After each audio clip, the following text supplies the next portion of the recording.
JCC Jubilee Christian Church, tukiwa chini ya watumishi wa Mungu Pastor Daniel na Pastor Shalet Murage. Hata hivyo, kile ambacho kimetuleta hapa sio kanisa, kile ambacho kimetuleta hapa sio majina ya wachungaji wetu, kile ambacho kimetuleta hapa ni injili ya Kristo ambayo maandiko yanasema itahubiriwa kwa mataifa yote ya ulimwengu, alafu mwisho utakuja. Nataka nikuhakikishie kwamba Yesu anakuja haraka upesi. Yesu anakuja haraka upesi, na maandiko yanasema kwamba ako na ujira mkononi tayari kumlipa kila mmoja sawa sawa na matendo yake, kumlipa kila mmoja sawa sawa na matendo yake. Kwa hiyo wewe unayenisikiliza, ni vizuri umepata nafasi. It is an opportunity so that you may know the truth and the truth will set you free. Nataka tukaweze kujifunza kutoka kitabu cha Mathayo 25 kuanzia mstari wa kwanza. Maandiko yananielezea kwamba ufalme wa mbingu umefananishwa na karamu ya harusi, ya kwamba kulikuwa na karamu fulani ambayo watu walikuwa wamealikwa, na katika ile karamu kulikuwa na wanawali 10. Wanawali 5 walikuwa wapumbavu, taa zao hazikuwa na mafuta ya kutosha. Wanawali 5 wengine, maandiko wanasema, walikuwa wenye busara na taa zao zilikuwa na mafuta ya kutosha, ya kwamba wakati ambapo yule bwana harusi alichelewa kufika kwenye karamu, wote walisinzia na wote wakalala. Lakini ilipofika usiku wa manane, maandiko anasema kulisikika kelele, na wakaambiwa ndio huyo bwana harusi, kwa hiyo amkeni mkaweze kumlaki. Maandiko anasema wote walipoamka wakapata wale wapumbavu, taa zao hazikuwa na mafuta ya kutosha. Wakawaambia wale wenye busara, tafadhali tunaomba tusaidie na mafuta. Lakini wenye busara wakawaambia wapumbavu, haya mafuta hayawezi kututosha sisi wote, endeni kwa wale wanaouza mkaweze kujinunulia mafuta yenu. Maandiko anasema waliposhika safari kwenda kununua mafuta, walirudi wakapata bwana harusi ameshaingia na wale wanawali wenye busara, na akafunga mlango. Why am I giving you this story?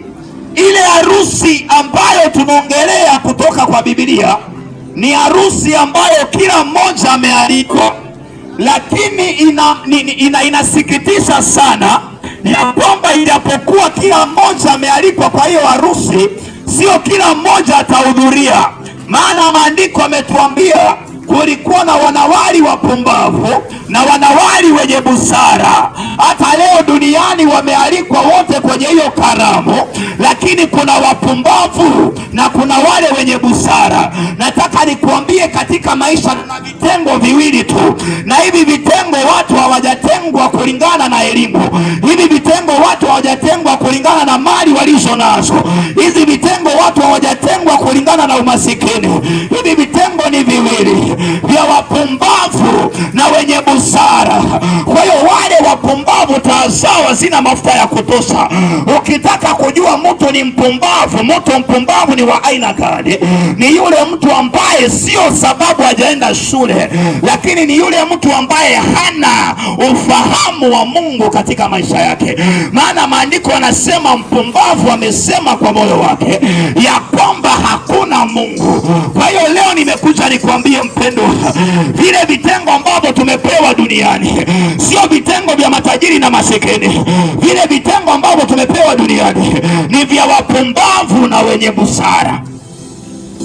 Kwa hiyo wewe jiulize uko katika kitengo gani? Na nimewaambia kwamba wapumbavu kwa mioyo yao wanasema hakuna Mungu. Na ninapokuangalia wewe unayenisikiliza, haukai kama mtu mpumbavu. Kwa hiyo kama umejipata sehemu ambayo wewe unapinga uwepo wa Mungu, kama umejipata kuna sehemu ambayo wewe unapinga mambo ya Mungu, nataka nikwambie hapo umejipata sio mahala pako. Unahitaji kuwa kwenye karamu, na nimekuambia hiyo karamu ni wote wamealikwa, lakini sio wote watahudhuria. Unaposoma kitabu cha Yohana mlango wa 3 mstari wa 16, maandiko yanasema, kwa maana jinsi Mungu aliupenda ulimwengu hata akamtoa mwanawe wa pekee, ili kwamba yeyote amwaminie asipotee, bali awe na uzima wa milele. Kifo cha Yesu msalabani ilikuwa ni mwaliko wa kila mmoja akaweze kwenda katika ile karamu. Maandiko yanasema aliupenda ulimwengu, hakupenda mtu mmoja, hakupenda kabila moja, hakupenda dini moja, alipenda ulimwengu mzima. Yesu hakufa kwa ajili ya Mkristo. Waliompokea ndio waliitwa Wakristo, sababu walifanana na yeye. Kwa hiyo leo nimekuja ninene na watu wa mahali hapa ya kwamba Yesu ni njia, kweli na uzima. Hakuna yeyote atakayemwona Baba isipokuwa kupitia yeye. Kwa hiyo usiwe kati ya wale ambao taa zao hazina mafuta ya kutosha, maana utaamka wakati wengine wanamushwa, na labda hautaingia katika karamu ya mwana kondoo.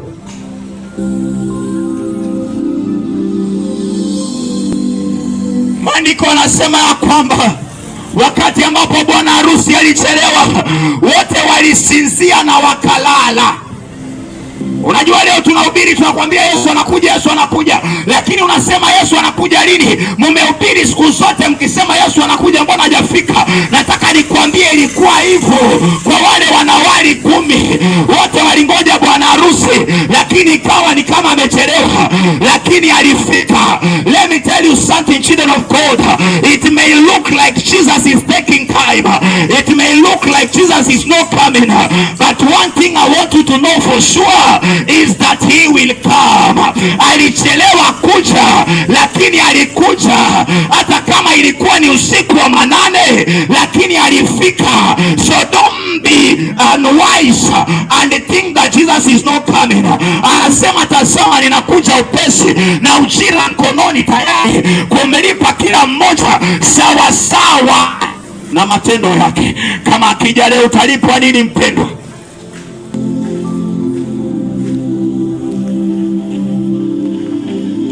Ya kwamba wale wanawali walingoja, wote tunangoja tukaweze kuingia kwenye hiyo karamu. I know everyone, you know that there is a day you will enter heaven. Kila mmoja anayeishi hapa duniani anatamani siku moja aingie mbinguni, and actually everyone knows that they will go to heaven. No one wants to go to hell. Hakuna mtu ambaye anataka kwenda jehanamu. Kila mtu anaishi akijua mwisho wa siku ataingia mbinguni, maana kuna mwaliko wa kwenda mbinguni kwa kila mmoja. But I came to break your heart that it is not everyone that will enter the kingdom of God.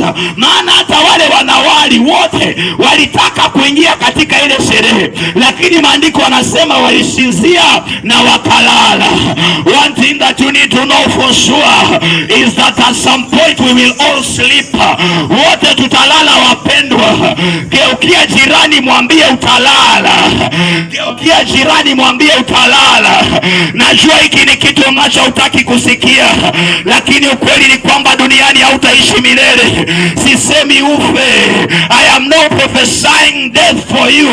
Ninakuombea maisha marefu, lakini hakuna kirefu kisichokuwa na ncha. Kila uzima wa mwanadamu utafika mwisho, na huko ndiko kulala, lakini bado mwisho wetu hautakuwa kule kulala, maana bwana harusi ambaye ni Yesu Kristo atakapofika wote tutaamshwa. Haleluya. Maandiko yanasema ya kwamba usiku wa manane wakiwa wamelala wakasikia kelele, wakaambiwa amka mkaweze kumlaki bwana harusi. Walipoamka wapendwa, wakaangalia taa jamaa zao hazina mafuta ya kutosha, wakawalilia wale wenye busara, wakaambiwa haiwezekani, mafuta hayatutoshi sisi wote, kwa hiyo ninyi nenda mkaweze kujinunulia. Wapendwa, nataka niwaambie, hizi kelele ninawapigia leo mtazita kelele, lakini wakati unakuja utatamani kusikia huyu kijana ambaye alikuwa na kani kama ana kazi, amekuja kwenye mitaa kupiga kelele. Mtatamani kusikia kile ambacho alikuwa anawaambia wakati ule, lakini hata kama mtapata nafasi ya kukisikia, bado hakitawasaidia.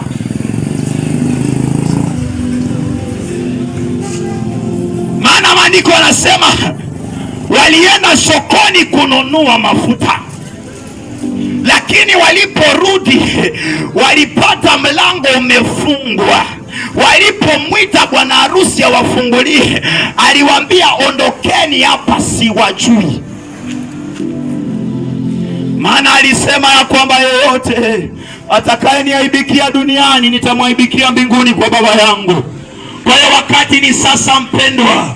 Kama kuna maamuzi unahitaji kuyafanya, yafanye wakati bado kuna nafasi, maana siku zinazokuja baadaye hiyo nafasi haitakuwepo. Yale mafuta ninayoongelea ni imani katika Yesu Kristo.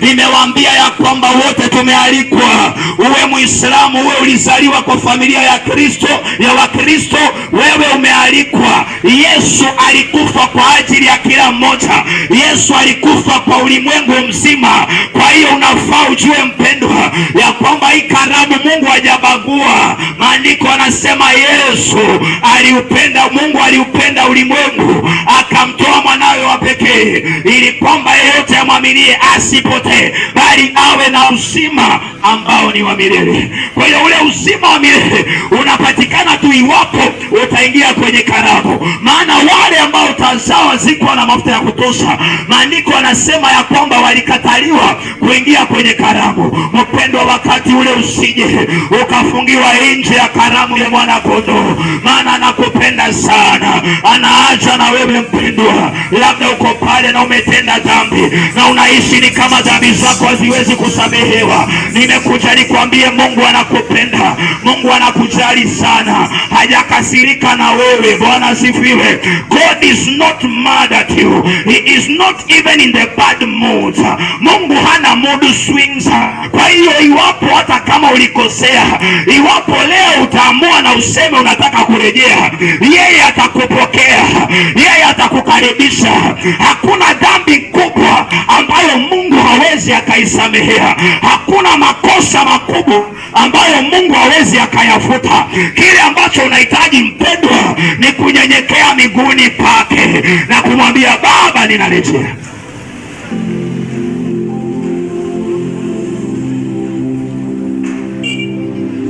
Uko pale unasema, mchungaji, mimi nimekuwa mwizi. Unasema, mchungaji, nimekuwa msherati. Unasema, mchungaji, mimi nimefanya mambo ambayo sidhani kama yanaweza sameheka. Mungu anasema katika Isaya 1:18 ya kwamba njooni tusemezane, ijapokuwa dhambi zenyu ni nyekundu kama damu, nitazifanya nyeupe kama theluji.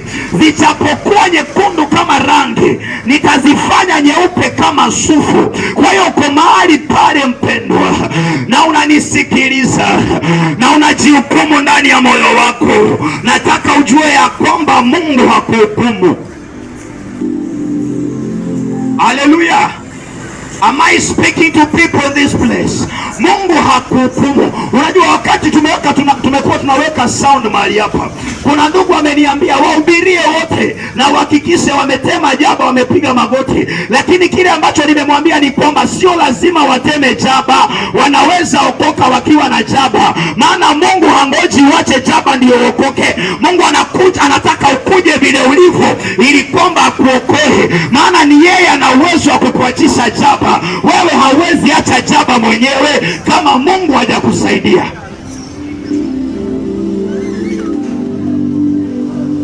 So you're there and you're listening to me. Wacha kupiga mahesabu. Gharama ya wokovu imeshalipiwa. Yesu alipokufa msalabani, yote yalikwisha, na kwa hiyo gharama yako imelipiwa. Tatizo ni kwamba unaweza kuwa umelipiwa gharama, lakini ukaendelea kuilipia mwenyewe, sababu shetani anakuidia, amekuficha ukweli ya kwamba hauna gharama yoyote. Maana maandiko yanasema katika kitabu cha Yohana mlango wa 8 mstari wa 32 ya kwamba utaijua kweli, nayo kweli itakuweka huru. Na kweli ni gani? Ya kwamba yeyote ambaye mwana wa Adamu ameweka huru, yuko huru kabisa. Kwa hiyo uhuru wako mpendwa umeshalipiwa. Kile ambacho unahitaji kufanya ni kurejea.